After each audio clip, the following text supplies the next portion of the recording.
আমার একটি Epson L3256 printer আছে। প্রিন্টারে কালিটা শেষ হয়ে গেছে, তাই কালিটা কিনে নিয়ে এসে আমি আমার প্রিন্টারে ভরে নিলাম। প্রিন্টারে কালি ভরা খুবই সহজ।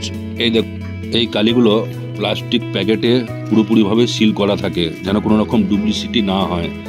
আর এই প্রিন্টারের মধ্যে কালি ভরার জন্য একটাতে বিকে, একটা ওয়াই, একটা এম, এই তিনটি অপশন থাকে।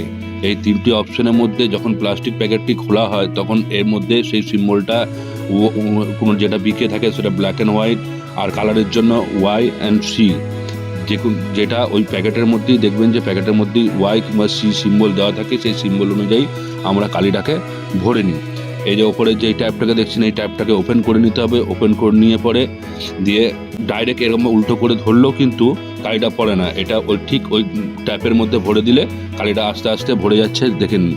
এটা খুবই সহজ পদ্ধতি। যারা প্রিন্টারে কালি ভরতে জানেন না তারা দেখে নিন, এই জিনিসটা কিন্তু খুবই সহজ।